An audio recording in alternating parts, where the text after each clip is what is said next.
To become a qualified marksman with your duty sidearm, you must understand how a handgun works.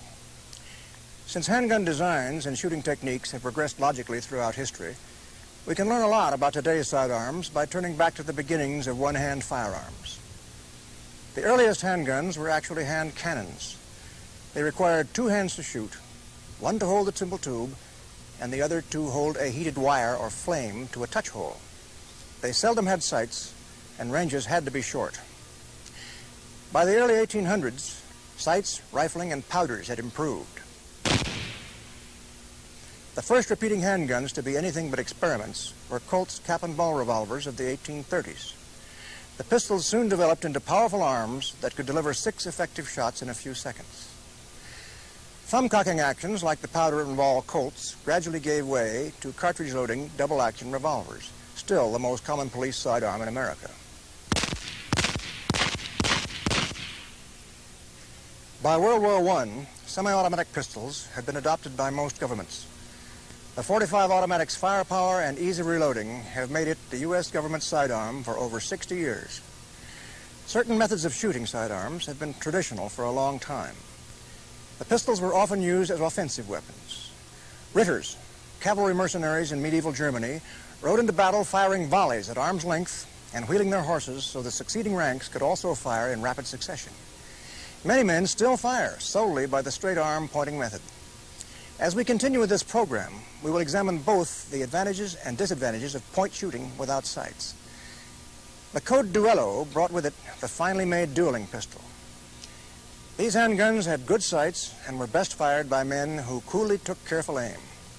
Today's target matches almost duplicate the Duello method of aiming through sights, with the handgun extended to arm's length. Our American West was the place where hip shooting, repeat shots delivered from somewhere between waist and chest, became a piece of American folklore. Many law enforcement agencies still teach a nearly identical form of close-range impulse firing. Each of these well-known shooting techniques has served its purpose in its time, but all relate to needs that were far different from the great variety of sidearm duties in this, the late 20th century. Civil police officers are sworn to uphold the peace day and night. On the North American continent, an officer's duties may involve shooting at ranges from 0 to 50 yards in a second's notice. The combat infantryman is often burdened by a radio or parts of a crew-served weapon, while he defends himself against several armed assailants.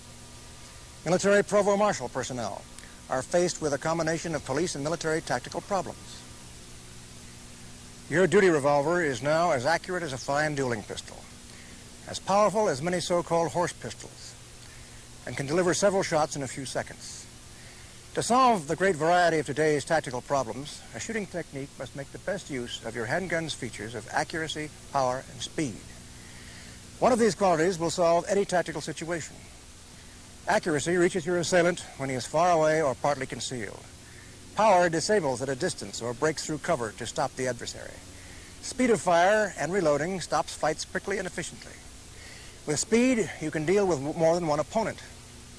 In this program, we will show you how to begin mastery of each of these factors of pistol combat. Of the traditional shooting techniques already discussed, 3 so-called combat methods have evolved. The first of these is hip or impulse shooting.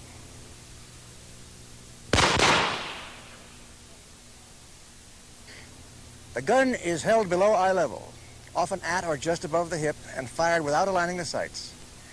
Men who fire hundreds of rounds per month with the same pistol will gradually learn to score a large percentage of first shot hits, even at 15 or 20 yards. However, the time and ammunition required to begin to perfect this method are prohibitive in group training. Military or law enforcement trainees need a basic method that gives useful skill in a short period of time. The earliest, and now most famous American system of training for pistol combat was the practical pistol course, pioneered by the Federal Bureau of Investigation in the late 1920s.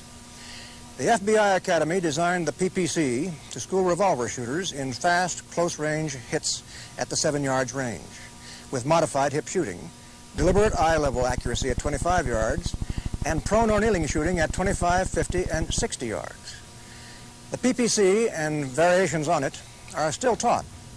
Competitions based on its rules are held for civil and military police officers in many countries.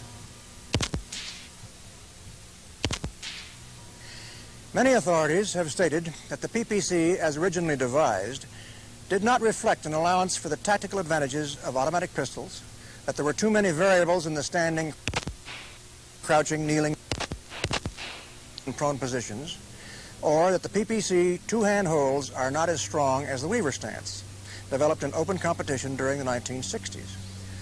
This reporter has long been an advocate of a simplified course based on an improved two-hand hold and quick sight picture. Using an erect stance and extending the sidearm at eye level, the shooter can respond quickly and accurately to the widest range of tactical challenges. With this system, often called the Cooper combat method, hip shots are seldom taken over 5 yards. Prone shots are reserved for targets beyond 50 yards. Open competition has shown that a shooter can draw his duty sidearm and deliver an aimed shot in well under 1.5 seconds, with only a few days of correct practice. Here we will use the Cooper method to illustrate the disciplines of handgun qualification.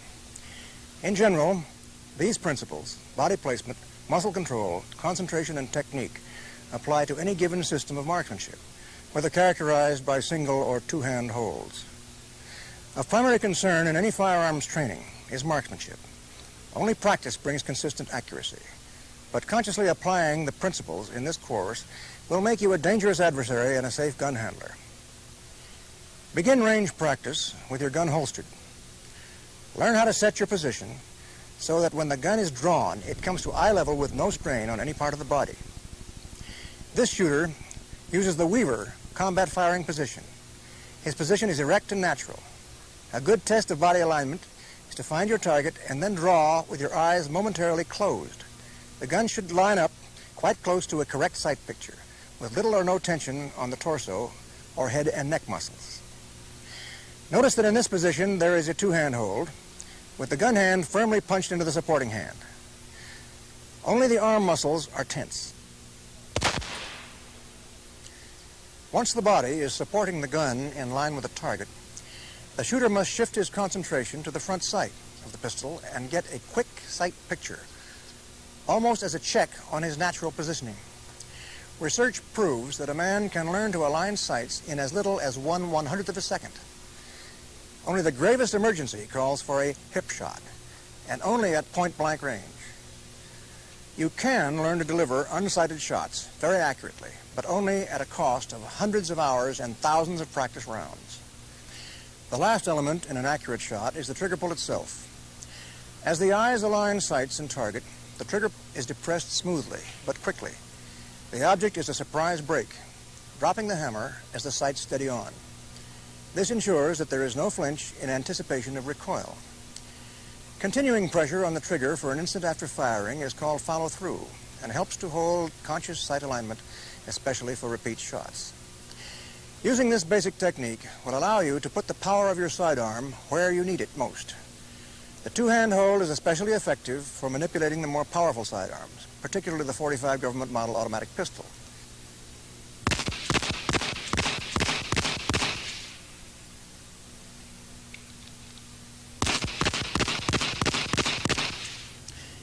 In the program on basic familiarization with sidearms, we saw the power ranges of common service calibers.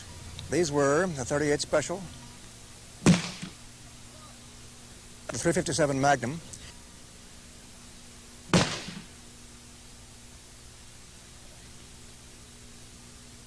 and the .45 Auto. You should also be familiar with the power range of other common rounds, especially the 9mm Parabellum used throughout the world. The 9 lies in power roughly between the standard .38 Special and the .357. It is chambered only in semi-automatic pistols. The 9mm sidearm most usually issued around the world is the Browning High Power. We also often encounter the Smith & Wesson Model 39, the automatic with a double-action trigger pull.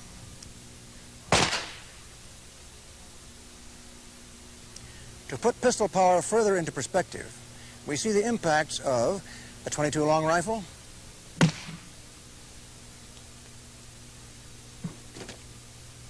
the .380, or 9mm short,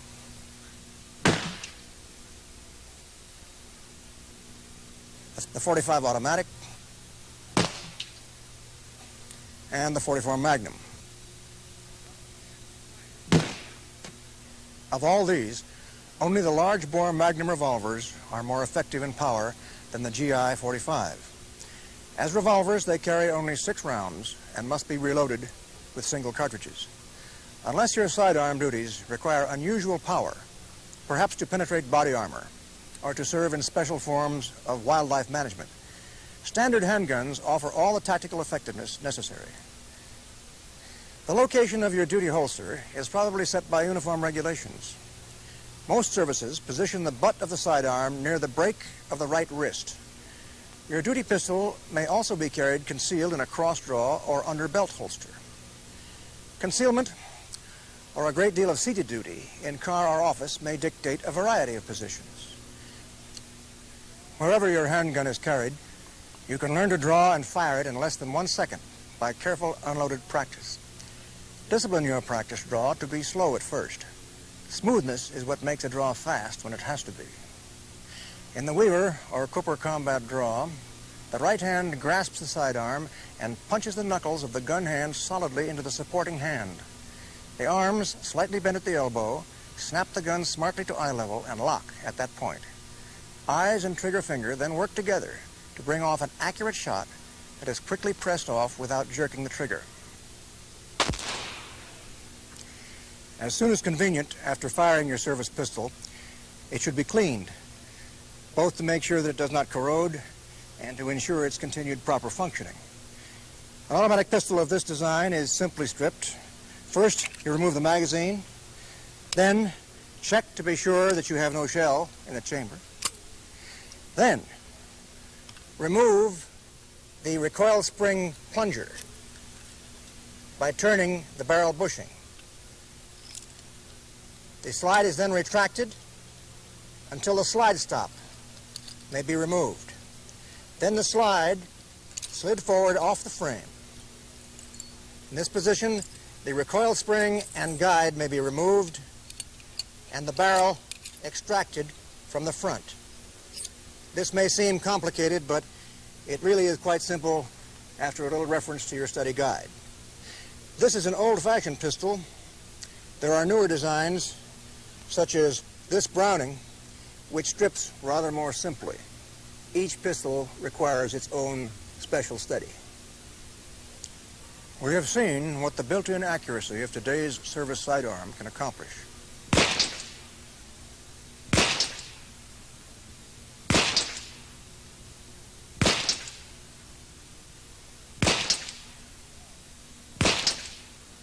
And the power it can deliver.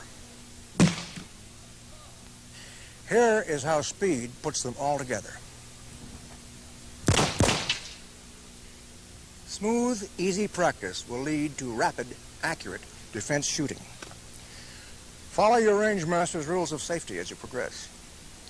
Soon you will be able successfully to defend yourself, other citizens, and our country with your service pistol. You will be able to overcome unequal odds and surprise assailants.